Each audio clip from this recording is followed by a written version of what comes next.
रायगड, महाराष्ट्रासह देश विदेशातील ताज्या बातम्या पाहण्यासाठी मॅक्स इंडिया लाईव्ह चॅनलला सबस्क्राईब करा आणि बेल आयकॉन दाबायला विसरू नका.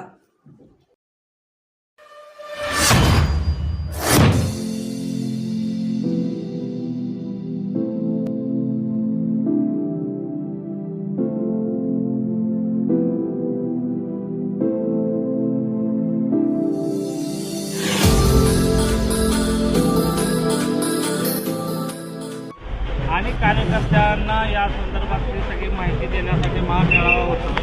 पण खास करून लाडकी बहीण योजना जी आहे त्याच्यात असे रील्स आणि सोशल मीडियातून खूप रिॲक्शन उमटत आहेत की लाडक्या भावासाठी किंवा भावजीसाठी काय असं सगळं होतं. नाही, रील्स म्हणण्यापेक्षा हे काही आमच्या आजूबाजूला आमचे विरोधक ते रोज सकाळ संध्याकाळ आम्हाला टोमणे मारतात.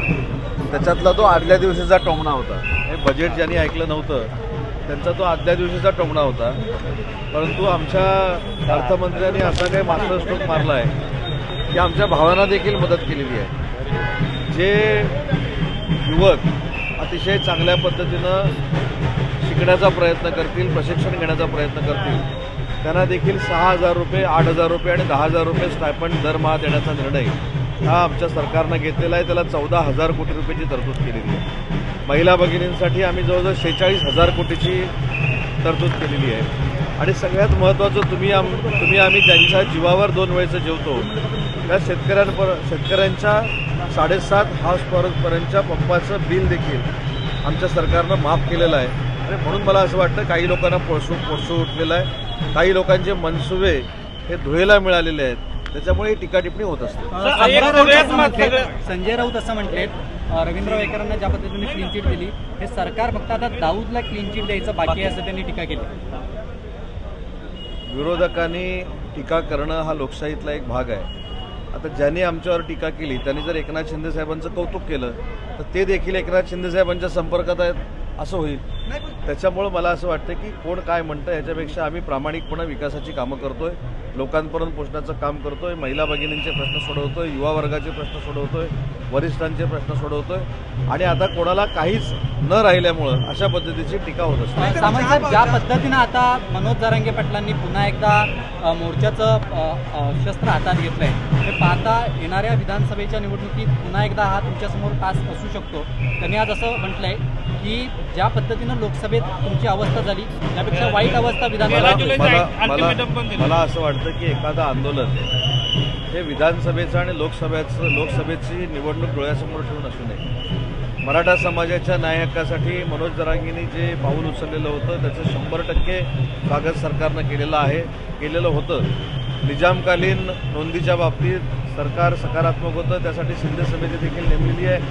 सगळे सोयरीच्या बाबतीमध्ये 8 लाख तक्रारी आली आहेत, त्याच्या छाननी देखील होत आहेत. 10% टिकणारं आरक्षण मराठा समाजाला देण्यात आलेलं आहे. परंतु हे सगळं करत असताना ओबीसीवर अन्याय होणार नाही, ओबीसी समाजाचं आरक्षण कमी होणार नाही ही देखील दक्षता सरकारनं घेतलेली आहे. सर्वोच्च न्यायालयाचे जे वकील आहेत शिंदे त्यांनी आज असं म्हटलेलं आहे की विधानसभा निवडणुकीच्या पूर्वी शिवसेना पक्ष आणि चिन्ह हे उद्धव ठाकरेंकडे जाऊ शकतं.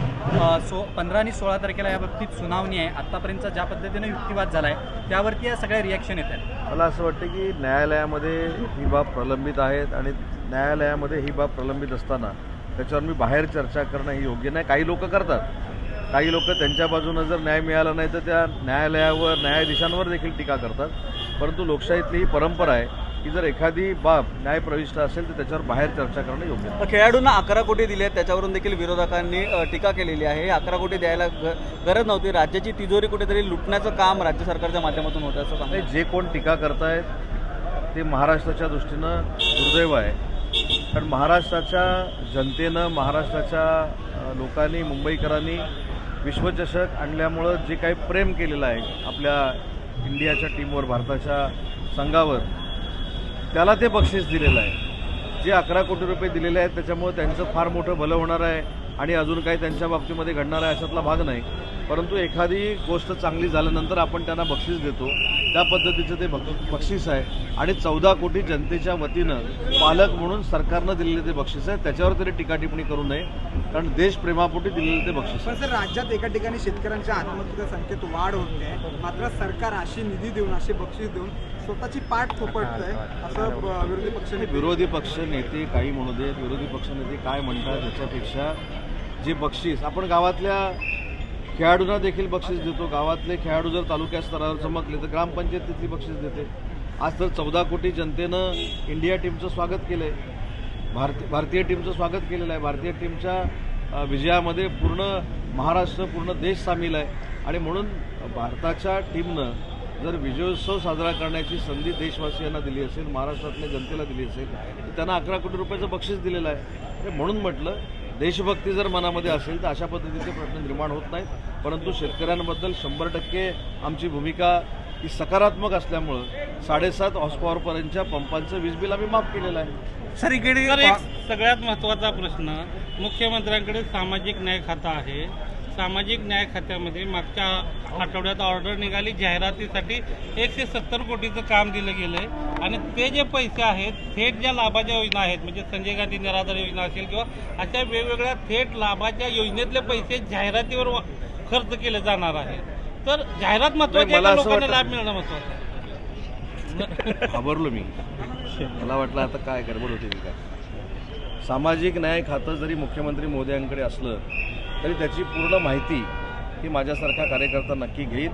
आणि मुख्यमंत्री, राज्याचे मुख्यमंत्री हे संवेदनशील आहे. अशा प्रकारचे कुठचंही बाब घडणार नाही याची मला पूर्ण खात्री आहे. परंतु याच्यातनं माहिती घेऊनच बोललेलं योग्य ठरेल. परंतु महत्त्वाची गोष्ट की सामाजिक न्याय असेल किंवा महाराष्ट्रातील अनेक समाज घटक असतील, त्यांच्यासाठी सरकार काम करतंय, त्यांना न्याय देण्याची भूमिका घेते. सर, इकडे काँग्रेसमध्ये आताच मुख्यमंत्री पदासाठी लॉबिंग सुरू झाली आणि बाळासाहेब थोरातांची मुलगी सुद्धा म्हटले की बाळासाहेब थोरात मुख्यमंत्री असतील पुढचे. मला असं वाटतं की जे होणारच नाही त्याच्याबद्दल स्वप्न बघायला काय फरक पडतो अशातला मला भाग नाही मला वाटत नाही. काँग्रेस पक्षाचे जे उमेदवार जाहीर होतील ते सगळेच मुख्यमंत्री पदाच्या रेसमध्ये असतील, कारण त्यांना काही जिंकायचं नाही, त्यांना काही मुख्यमंत्री व्हायचं नाही. त्याच्यामुळे जो काय कोटा महाविकास आघाडीचा काँग्रेस पक्षाकडे येईल ते काँग्रेस पक्षाचा प्रत्येक आमदार सांगेल की मला मुख्यमंत्री व्हायचं आहे. उबाठाचा कोटा ज्यांना मिळेल ते प्रत्येक लोक सांगतील मला मुख्यमंत्री व्हायचं आहे. आणि शरद पवार साहेबांच्या राष्ट्रवादीच्या आमदार ते निवडणुकीत कळेल असं अंबादास दानवेंनी म्हटलेलं आहे. काल एकनाथ शिंदेचं म्हटलं की त्याला पलटवार. आणि मला असं वाटतं की दानवे साहेबांना हे म्हटलं पाहिजे, कारण ते देखील जहाल आहेत, ते देखील आक्रमक आहेत, हे मातोश्रीपर्यंत पोचलं पाहिजे. म्हणून दानवे साहेबांचं हे वक्तव्य असावं. पण दानवे साहेबांना देखील मनापासून माहिती आहे, त्यांच्या देखील मनात 100% त्यांनी फायनल केलेलं आहे की सरकार महायुतीचंच येणार आहे. त्याच्यामुळे दानवे साहेबांची ही भूमिका अजून किती महिने राहते हे देखील आम्हाला बघायचं आहे. महाविकास आघाडीच्या नेत्यांचा असा विश्वास आहे की ज्या पद्धतीनं आता विधान परिषदेची निवडणूक होते त्याच्यामध्ये महाविकास आघाडीचे जरी 3 उमेदवार असले तरी तुमच्या पक्षाचे, शिवसेनेचे आणि अजित पवार यांच्या पक्षातील काही आमदार फुटतील आणि आम्हाला मदत करतील असं त्यांचा विश्वास आहे. मी अनेक वेळा असं सांगितलं आहे, परत एकदा रिपीट करतो. मी जर स्वप्नात म्हटलं की मला आता अमेरिकेचं राष्ट्राध्यक्ष व्हायचं तर काय फरक पडणार आहे.